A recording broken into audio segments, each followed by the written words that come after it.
party tonight! What? TV party tonight! Oh, we got nothing better to do than watch TV and have a couple of brews. Don't want to talk about anything else! We don't want to know. We're dedicated, yes. To our favorite shows! Oh, my circuits! Everybody loves Hippo Toes. Scary dog! Pearson at Blurnsville. Futurama! Good evening and welcome to Radulich and Broadcasting Network Premier Podcast TV Party tonight. I'm your host, the mandated reporter, and frankly I'm mortified, Mr. Mark Radulich. And tonight, our favorite show is actually a made-for-TV / straight-to-Blu-ray movie, The Banana Splits Movie. Oh boy. Joining me to talk about this, and was just as excited for it when we saw the trailer, as when I saw the trailer, Alexis Hejna from Honeysuckle Rose Creations. How you doing today, Alexis? I still haven't gotten the Banana Splits theme song out of my head. Yeah, I was definitely humming it earlier today while I was doing stuff. So, my son watches these Let's Plays, and he's not really into the, he's 5, so he's not really into the horror genre per se, but he's seen a bunch of Let's Plays for Five Nights at Freddy's, and he was convinced there's a Five Nights at Freddy's movies out there, and I had to go look it up for him and say, they've tried, excuse me, they've tried several times when they have not been able to get this project off the ground. However, there is a Banana Splits movie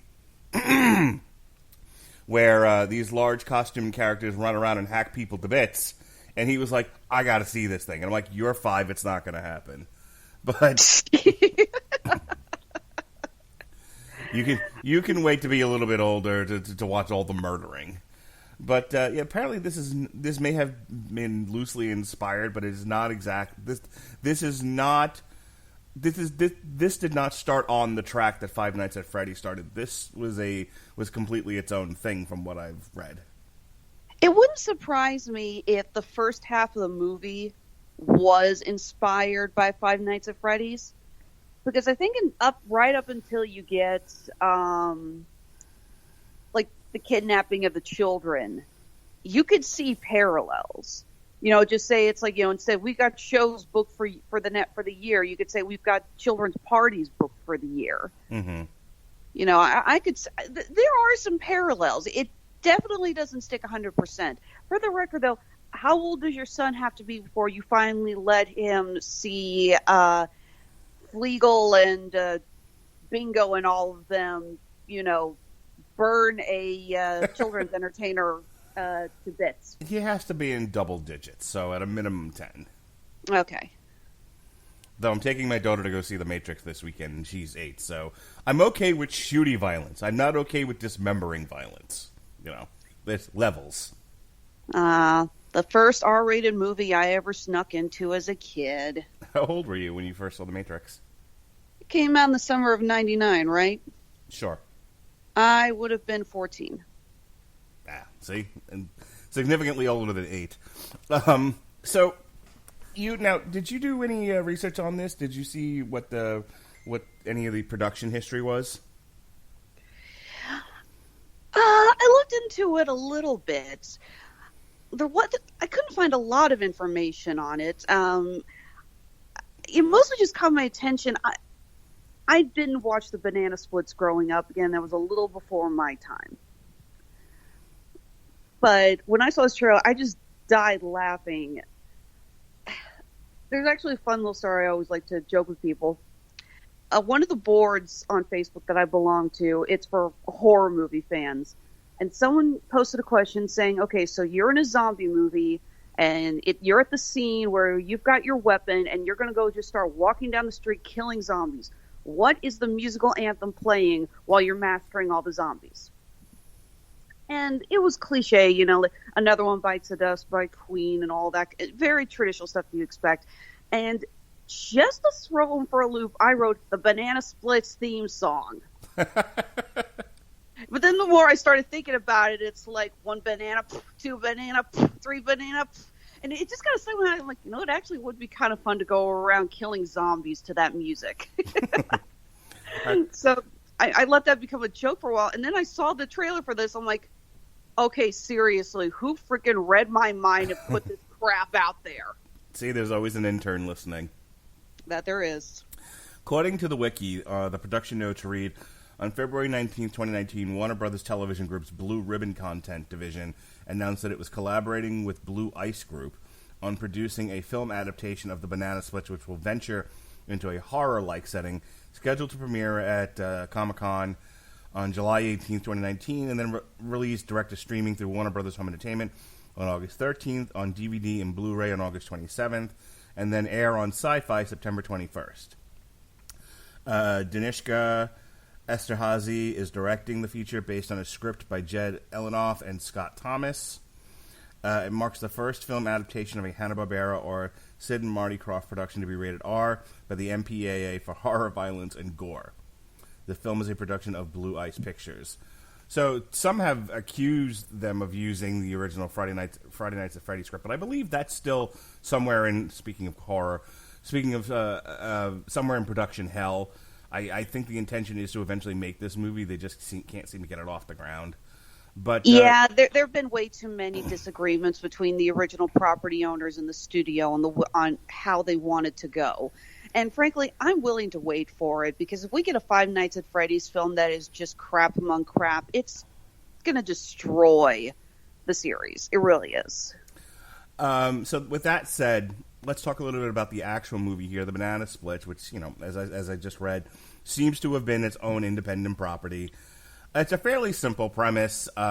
We have a child. His name is Harley, and it's his birthday, and his parents have gotten him tickets to go see a taping of The Banana Splits, which on the day that they go to see it, unbeknownst to them, has been canceled. This is the last show. And the Banana Splits are animatronic robots who, unbeknownst to the cast, and we'll find out as the movie goes on, are actually killing people at these tapings and kidnapping the children and forcing them to watch a just horrible, satanic, gore-filled,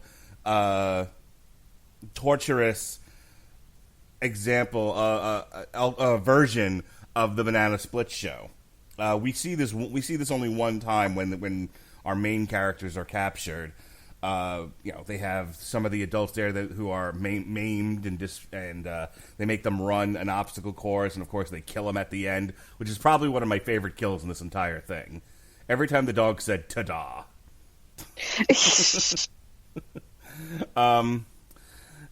But in chronological order here, they watch the taping, they end up killing the vice president of television, because he's the one that canceled the show, and then they kill the human that's involved with the show, Stevie. They do that with a lollipop down the throat, which is pretty gross.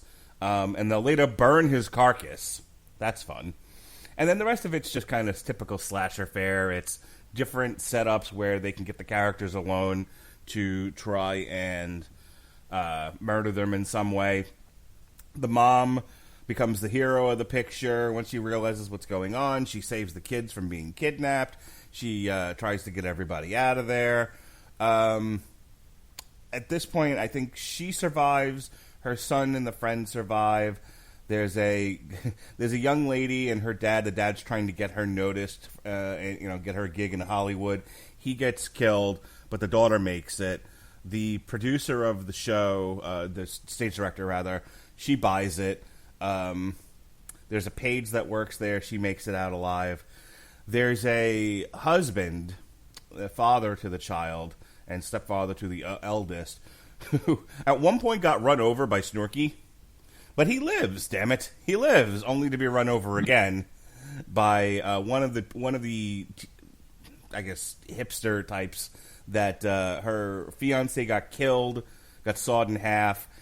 She goes a little crazy, steals an old costume, and then proceeds to leave with all of the banana splits in tow and run poor Mitch's ass over.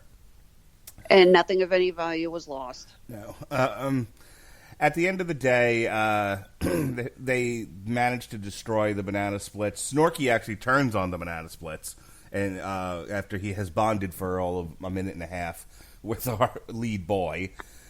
He gets into a fight with one of the other ones. They kill each other, presumably, and all the humans are able to escape. So we'll talk about the actual individual kills here as we go through the review, but that's the basic plot line of this thing. And I think at the end of it, they decide maybe the banana splits are not a great thing to watch. And then we get a cover of the song by the lead singer of Fall Out Boy. Indeed. So let me ask you, what did you think of this overall? Is this about what you expected it to be? Because I know that when I saw the trailer, I was like, okay, this is just... I was laughing, and that's what I expected. I expected to have fun with this. I mean, I can deal with silly gore and kills up to a point, and I think there was only one time I really had to turn my head because it was too gross for me. But the rest of it, I was laughing pretty hard at. I'm going to take a wild guess that it was either the lollipop down the throat, the evisceration of the hipster, or the VP getting his limbs yanked off. It was the VP getting his limbs yanked off. That was a little too much for me. Fair enough. I was going to say, because you usually don't chime in on the horror films. When we got horror stuff to review on the show, it's usually me, Robert, and Jason. Yes, I've been known to conjure large weather events to get out of it. Yes, you have. No, I knew going in that this was going to be more B-level horror. I mean, obviously it's made for TV. I'm kind of surprised at the amount of gore they got away with for a TV. Again, rated R, but this was still very gory for a TV movie. Yeah, for even cable television that isn't subscription-based. I think they were able to get away with it because, one, even the lollipop thing wasn't that graphic. When they cut the hipster in half, it looks so phony, it's laughable. And then again, they break up a lot of it. Like, none of this comes across as particularly overtly sinister because as soon as they kill somebody in a really graphic fashion, there's this large, cuddly creature doing things like "ta-da" or some or the wisecracky line, and it cuts the tension right out. Yeah, this is what separates this from torture porn like Terrifier. God, that movie was stupid. Yeah, this is a less gross Nightmare on Elm Street Part 3, where Freddy's just cracking wise through the whole thing. Silly Stevie, smoking kills. So, you were saying, though, you were surprised at how graphic it got at times. What else? This is kind of interesting for me because obviously this is a sci-fi movie and there is a lot of flaws with it. There's a lot of shots that don't make sense when, oh God, was it, I think it was Drooper that sawed the hipster in half, the lion? Was it I can't remember if it was Fleagle or Drooper who did that. You keep going, I'll look. All right. Well, okay, so we have Thad and Poppy, these two Instagram wannabe hipsters, and I love it. He's like, I have to tweet this out to my followers, and you see on his thing he's got like 218, and I'm laughing like, dude, I've got more than that. It was Fleagle, by the way. Oh, thank you, Fleagle. I hate to say it, after a while you start to forget, wait, which one killed who? But so yeah, they're exploring the back of the set, and I was loving these two because I have seen so many dumbass hipsters at Comic-Cons who pull this kind of shit, who are all going nuts about vintage stuff and just trying to be like, oh, I'm going to be an Instagram influencer and all this, and oh man, I've seen so many of these people. And then you got Fleagle, who comes in to saw Thad in half on the magic set, but the way he grabs Poppy and is holding her while they're sawing it, cinematography-wise, it makes no sense to shoot it like that. Yeah, I had a couple of continuity issues with this. Number one, it never made sense why the robots were killing people in the first place. Like, because they have the setup there with the guy who repairs the robots. He's like, oh, you need an update. And suddenly the thing's eyes turn red and the code mysteriously turns red. Like, okay, he was virused in some way. But that never pays off in any way. You don't ever get any confirmation as to what happened to him. He just suddenly becomes evil. Except that they've got kids in the basement, a la Freddy. You know? They've got this collection of kids that they're adding to. Apparently this has been going on for quite some time. They have, I don't know if you watch The Orville at all, but there was a scene in one of the episodes of The Orville where they go into the catacombs of this planet, and there's just bones everywhere from all the people they've killed. I didn't think this was going on for a while. I thought those were the kids from the taping, because we have the survivors come across a pile of bodies, but they comment it's only the adults. I figured that the code hit, and I figured it was a glitch because you see the words "the show must go on" flash in Drooper's glasses. I figured it was just a glitch from the computer saying if the show must go on, then this is what we must do anything to, follow that part of the code. They killed those adults, and the kids that we saw being forced to watch the torture were the same kids who were at that particular taping that we watched. Really? I didn't catch that. That's what I assumed. Okay, I didn't catch that detail. The impression I got was that at a series of tapings, this has been going on for a while, and that they were like doing, they were essentially at these meet and greets. They were offing, like, this isn't the first time this has happened. That they were offing the parents and keeping the kids chained in the basement, and this is, this happens every time they do a taping, and, which, like I said, the plot of this, outside of you have animatronics running around killing people, didn't make a tremendous amount of sense to me. Like, there were just things that don't add up, because either you're right or I'm right, except there's nothing really confirming either. Yeah, I'll go ahead and give you this. They never explicitly say how many bodies are there, or if that's more than just the taping. And you never really get a good, view of how many people have shown up to this taping. So it's kind of hard to gauge, if it's the right amount of bodies. And then there's this idea. I mean, they put out the idea of they're reacting to having been fired, but then this is also not great writing because you never. It would have made more sense had they started the movie up with a taping where everything goes according to plan, and then they get fired, and then I start turning. Then they start acting differently. Well, the first time you see them, they nearly run Harley over. So like they never really gave a great explanation for why this was happening. They just kind of left. Well, the show must go on, and they've been canceled, so this is their reaction to it. Like. Okay, and then, but you took it a step further, and then they decided to do this torture show. But why? Like, I can see killing people for revenge. Why are you killing the parents? Why are you kidnapping the children? It seems killing the staff would have made more sense, and then just letting it end there. See.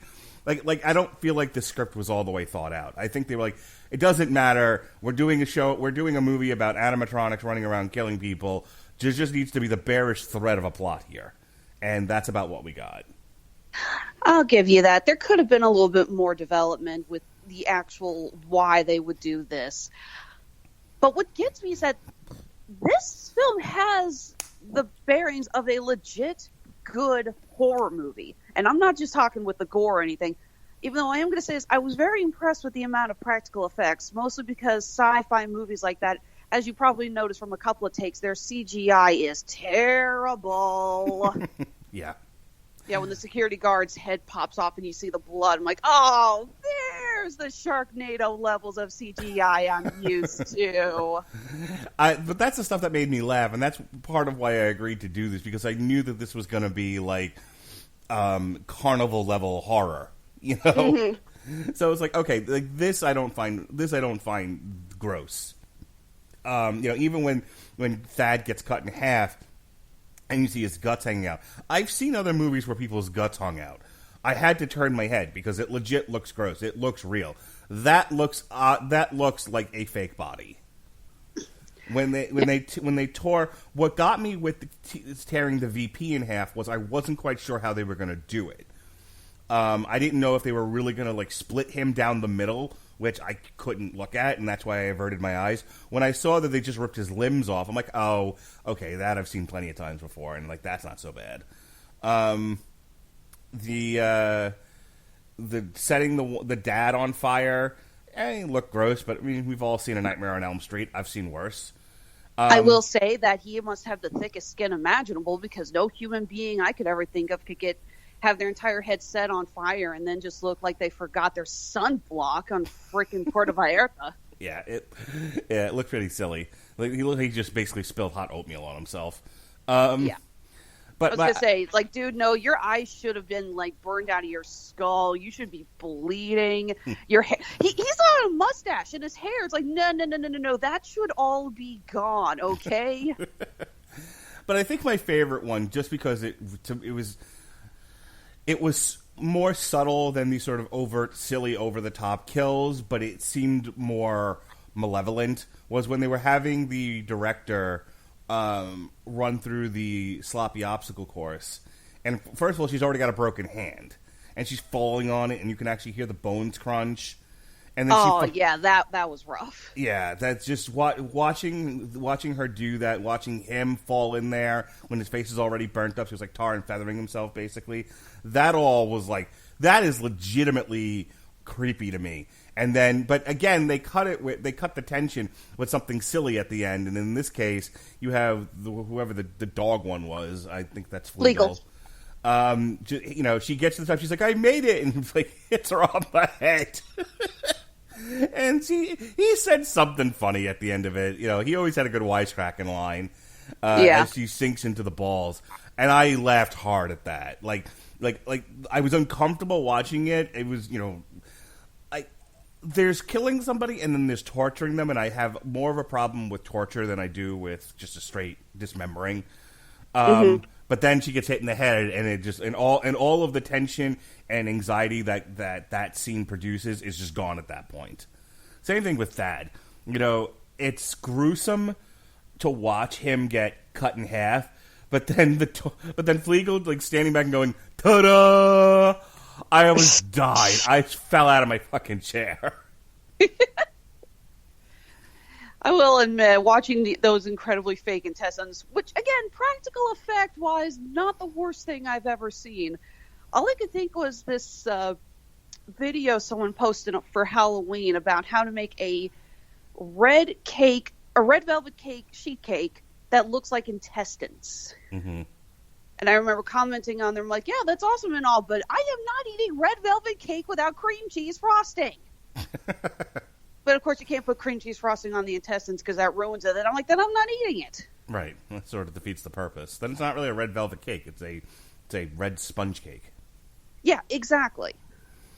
What was some of the kills that either freaked you out, or if there were any, or you just, your favorite ones?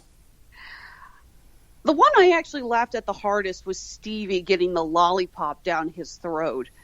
Because you see, again, I believe it's Drooper, the lion, who it is Drooper, who kills him, and he gets this humongous, one of those all-day sucker lollipops. Right. And I thought at first they were going to go what they did with the movie Trick or Treat, where they kind of bite off part of it and make it really jagged, and then they can use it to slice him or something. But he jams down his throat, but it just cuts. You see it going down, and then all of a sudden you see him with the stick in his mouth, and I'm starting going, wait, how did he get that whole thing in his mouth? Yeah. But the choking with the thing in his mouth and the blood coming out, I think that was legit terrifying, and it was well done. But I'm still going, how did he get it in his mouth? Right. Makes no sense. But again, it's so over the top. I loved it. This is a movie that says nuts to making sense. We know why we're here. And I think that this is, like I said, this is one of those where where I fault the movie is things being not explained appropriately or not being paid off very well. The other thing is, and I don't know if this is what they were going for or not, but they really could have made this more creepy. They really could have used, they could have built towards more tension and been more atmospheric with it.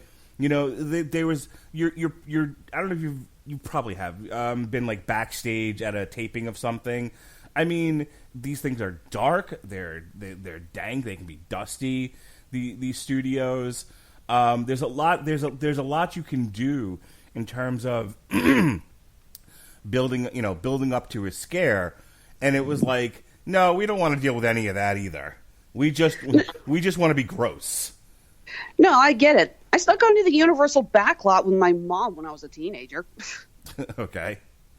No, sorry, little backstory. My mom used to work for a radio station here in town, and she was invited to a press junket at, oh God, I can't remember which country music award show it was, but she took me along. I got to be a talent escort. I got to meet Reba McEntire and Willie Nelson in Rascal Flatts. How high was Willie Nelson?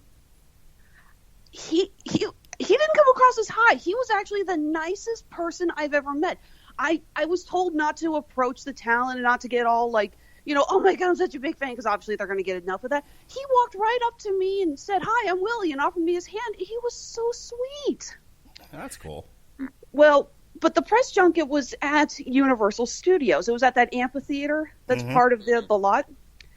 And while we were trying to get out, they were loading it, bringing all these trucks with all the equipment for the show. So every exit ramp was blocked. So we're in a van with a bunch of other people trying to get out. And we see this one road and like, okay, maybe that's the way out. And we start driving down and I look out the window and I'm like, guys, that's Whoville. And it was the Whoville set from How the Grinch Stole Christmas. And we stopped and realized we were on the lot where they do the tours. We're like, okay, we can either back up now or we could take advantage of this. 3, 2, 1. We all jumped out of the car and ran onto the Whoville set and took pictures. The back lot of a film studio is a great place to shoot a horror movie. Like I said, because of like the long dark corridors and that sort of thing. They did none of that here. Mm-hmm. It's literally like move from the intersperse setups for kills with the family drama. The other thing about this, and I texted you about this while I was watching the movie. I was like, this is kind of like a really weird, like almost backwards Willy Wonka. So Willy Wonka and the Chocolate Factory, you have terrible children who get punished. That's kind of the plot to Willy. It's you have Veruca Salt, and she's told don't do a thing, and she does a thing, and she turns into a blueberry. This goes on and on and on. Here you have kind of terrible parents, or terrible adults. And I don't know if they consciously did it this way or not, but I almost think they should have spent a little less time with the family and their drama, and maybe had a few more kids and their parents and play this up a bit.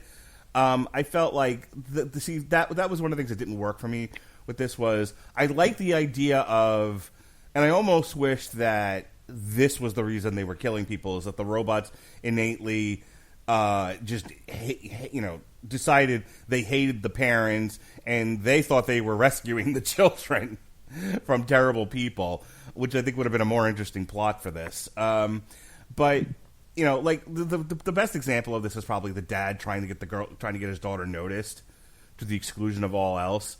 I'd like to add that this kid, I know kid actors are obviously not going to be that great, but I was dying the fact that this girl, who's supposed to be an actress wannabe, it was probably the worst actor in the entire film. Yeah.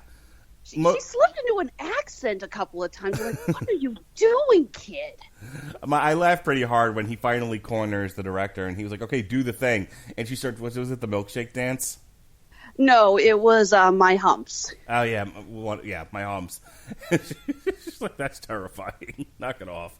It was, I'm sure it was meant to be terrible. But, she was very flat. The other kids were fine. And I was going to get to performances in just a second. But that's the problem. A lot of this movie, there's the beginnings of a great idea that's just never fleshed out. So the idea of terrible parents being killed by the banana splits, and that and them thinking that this is what's good, this is what's best for the children, I thought was an interesting idea, and there's a little bit of that in this, but they don't do anything with it. They just if they kill the parents, and it's always, and they just very much focused on, well, the show must go on, which that by itself, again, is the beginnings. It's the germ of a good idea. But when you don't do anything with it, it's like, okay, that's not really enough to carry this movie. Yeah, but again, there is at core here a legit good scary movie. There were a handful of scenes that were creepy, and as we've discussed with the whole Five Nights at Freddy's comparisons, the idea of these children entertaining animatronics suddenly, coming to life and killing people, it really is scary. Mm-hmm. I mean, I'm sorry. I know I went to Chuck E. Cheese a lot as a kid, but now I look back and I'm going, okay, maybe that wasn't the best atmosphere for me. Yeah, I was legit terrified for the kid when he's trying to get Snorky to befriend him, and Snorky's looking at him with those dead eyes, and I'm like, oh my god, they're not going to kill a kid on cable television, are they? And they don't. the kid suffered nary a scratch, but yeah. I was legit terrified they were going to murder that poor child, right there in that scene. But one of the reviews that I read on this was when the movie gets to the banana splits killing people, that's obviously the best stuff. That's where you hear that's the main event. But like I said, the B plot of this thing is the family turmoil, which I wasn't tremendously impressed with the older brother. I guess he did an okay with an awkward character, but he mumbled a lot. There was a couple times I was sitting there going, maybe I should have downloaded this with subtitles. Yeah, I wasn't impressed with him. I thought the mom was fine. I thought that the dad just had to play a douchebag. I thought he was fine. But he was so freaking adorably cliche. I mean, for God's sakes, he actually, takes the ticket so he can get the appreciation from the youngest son. And then when he says, "I love you, Dad," he goes, "We've talked about this. You're too old to call me Daddy." I'm like, wow, you are so going to die. Yeah, this was definitely hit you over the head. Like there was no subtlety in this movie. One of the reviews that I read was that it was just out of balance. We spend too long with the family and not enough time in the studio where the good stuff is. I thought that was pretty accurate. I thought that was a good reflection of one of the problems with this movie. I mean, you've said now a couple of times, there's somewhere in this movie is a good idea for a horror film. You're not wrong. And when those elements are present, I think that's when you're having fun. But it's a lot of the other stuff around it just needs so much work, and so it creates this real big imbalance in the viewing experience. Yeah, this was a good idea that unfortunately got convoluted down with a sci-fi movie of the week budget. D-list actors. I mean, some of the actors were okay. The mother actually was probably one of the weirdest ones, though. She did a good job, but it just kind of caught me off guard how she got so gung-ho. She's like, we have to get the kids out of here. We have to save the kids. I'm like, are you former military or something? Because most stay-at-home housewife mothers that I have met would not suddenly just be taking off their jackets and going, all right, let's do this. They would be, freaking out, hysterically crying. Yeah. Yeah, suddenly it's again, things are not fleshed out very well. So she turns into Rambo all of a sudden. Mm-hmm. And she starts fighting with the animatronics and all of that. I'm like, whatever. I expected her to put a red headband on and pull out a hunting knife. Haha.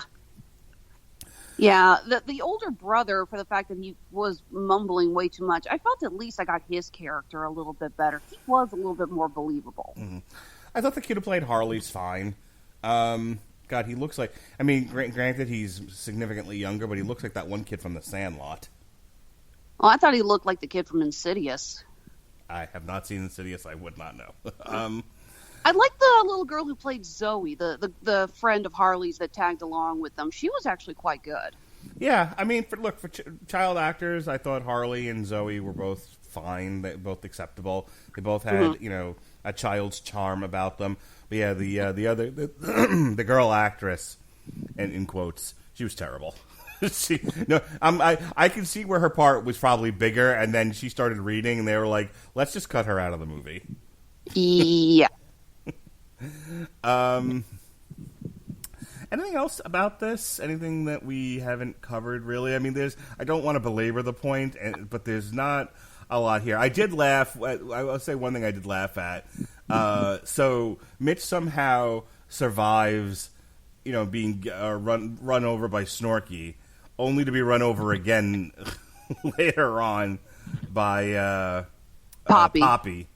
Who has gone cuckoo for Cocoa Puffs. Yes, literally. She's wearing a Banana Splits costume and everything at the time.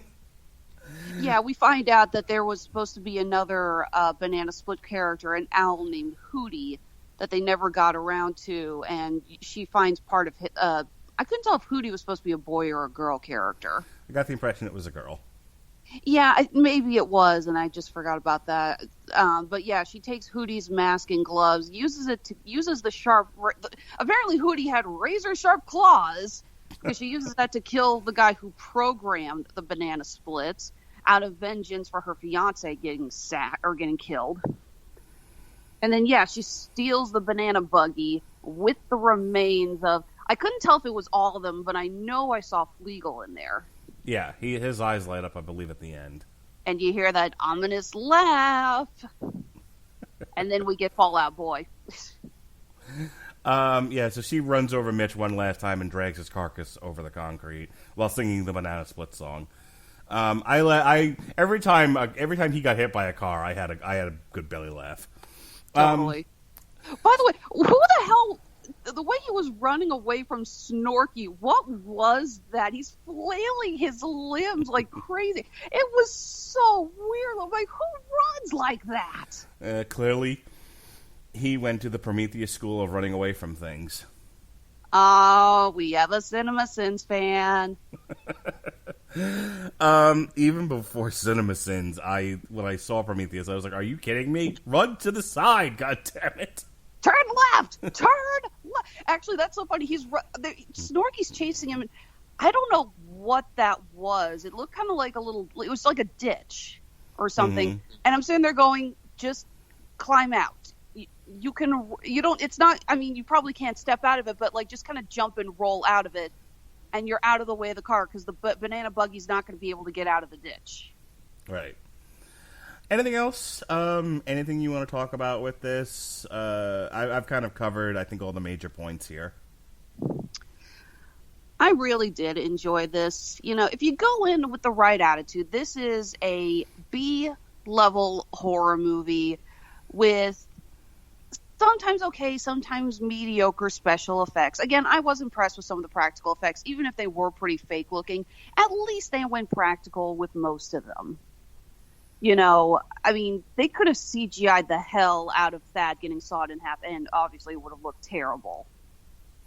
Yeah, I agree. This is one where you can't, if you're going to review it, you can't help but notice there are some flaws with the movie. But if you're just watching it for the almost 90 minutes that it's on, for the fun kills and everything, and just the whole out-of-the-box wackadoo idea of these animatronic children's characters running around killing people in the studio. It's a fun movie. It is absolutely a fun way to spend 90 minutes. I had a good hearty laugh at it. I might, I own it now. I might actually watch it again sometime in the future just to give myself a laugh. Oh, yeah. But, critically, it's not great. There's a lot of problems with it. The one thing, and I think you're right about this, I think the one thing that saves it is the practical effects. Is they went out of their way to go like old school, like almost 80s horror, which was which gave the movie a nice aesthetic. But so it looks pretty good. It's a fun idea. It just the script needs. This is like first draft level, no notes. It was like, well, we have a script, fine, shoot this fucker. There was no adult supervision on this, it feels like. They were like, shoot it and get it in a box. It just kind of bugs me because I'm sitting there going, this could be a good horror movie, but clearly the director wasn't putting a lot of work into this. There's one scene where, Paige slips and falls in the blood. Paige, they make a lot of jokes about that. And we cut to, and then you cut to everyone else turning back to go get her, but then they jump cut to the older brother helping her pick herself up. I'm like, wait a minute, why did you cut like that? It is a little jarring. So, but this is a very, again, you go in with the right mindset with this film, you're going to love it. And to all of the critics who were complaining about how insulting it was that they took these childhood icons and made them into murdering robots, get over it. So this director, Danishka Esterhazy, won an award, Women in Film and Television International, for Most Promising Female Canadian Director. Apparently she's most known for the movie she directed in 2009 called Blackfield. Prior to that, yeah, I have no clue what this is. Prior to that, she did a bunch of shorts. After that, in 2010, she did Suddenly Ever After. She did a TV series, Where the Funny Comes From, The Trials of Rasputin, Bullies, Not Cool, the TV series. The last couple of projects she worked on in 2013 was H&G and something called Level 16. I get the feeling the director was more interested in the scenes with the banana splits themselves and actually making the horror elements a little bit more fun. And when they got to the other parts of it, she just was kind of like, okay, whatever. Because you can tell there's a lot more passion when we actually get to the horror elements, and everything else just kind of feels you really didn't care. Yeah, that's why I wish this script was more ensemble and less centered around the family. Yeah, imagine if someone like James Wan or Leigh Whannell had actually taken over this. This could have been like a horror icon kind of a film. Oh, absolutely. Again, the germ of a good idea, but this was, when they shot this and edited it and sent it for printing, this was not a finished product. But whatever, it's not the worst $20 I've ever spent. So. All right. Again, I enjoyed it. If you're a fan of cheesy horror movies, you're going to love it. And I really hope we do get a feature-length film with something similar to this. I don't know if it's going to be Five Nights at Freddy's or not, but there is a seed here for a legit good horror movie, and I really want to see it come to fruition. Well, hopefully, if the Blu-ray sales on this are good or the digital sales on this are good. Apparently, it's also going to be on Sci-Fi on the 21st of September. If it's pretty well watched, maybe that'll push the people involved with Five Nights at Freddy to actually get on the ball and get this thing out there. That there's excuse me, there's an audience for it. Mm-hmm. We'll see. All right. In the meantime, go ahead and tell people where you're going to be at. Well, Honeysuckle Rose Creations, we're gearing up for our big Labor Day sale starting. If I can get everything done in time, starting tomorrow, August 30th, and running until Labor Day. It's 15% off everything in our Etsy and Handmade at Amazon stores. After this, we're going to be at CMOCon in Poplar Bluffs, and we're going to be doing a double show the weekend after. Half of our crew is heading to Cape Girardeau for Cape Anime. That's a first-time show. We're going to be there, but it's run by the same folks who do Cape Comic-Con, which we have been regular guests at, so fingers crossed. And the other half is going to the Cincinnati Comic Expo. We have been regular guests there for years. It's one of our favorite shows. We are delighted to be heading back to that. As always, you can find us on Facebook, Instagram, and under protest, Twitter. Honeysuckle Rose Creations, the intersection of geek and chic. Alexis may or may not be joining us tomorrow as we go back to the Sci-Fi Channel and we review Zombie Tidal Wave. I actually haven't watched it yet. Yeah, I'm going to watch it tomorrow. Tonight, however, you get just more and more of Alexis here. She will be joining Robert Winfrey to review Ready or Not on Damn You Hollywood. Next week, we've got Onslaught Volume 1 on source material. We'll have 2 shows on Tuesday. We've got the TV Party for Hannibal, Season 3. We've got a TV party for all the various wrestling shows that'll be this weekend. New Japan Pro Wrestling, London Quest, Royal Quest, rather. I keep saying London Quest. Royal Quest. NXT UK Cardiff, TakeOver, and All Elite Wrestling All Out. No Metal Hammer of Doom, because I'll be at Knotfest, but you'll get a second source material show, X-Men Legacy Volume 2, Invasive Exotics. And then Jesse and I will be doing a TV party for Legion Season 3. And then Saturday, myself and Robert Winfrey will be doing alternative commentary for UFC 242, Khabib Nurmagomedov versus Dustin Poirier for the lightweight title. So that'll be fun. Well, Alexis, pleasure having you on the show once again. We look forward to your review tonight with Robert and see what you guys thought of Ready or Not. In the meantime, thank you for joining us here on TV Party tonight.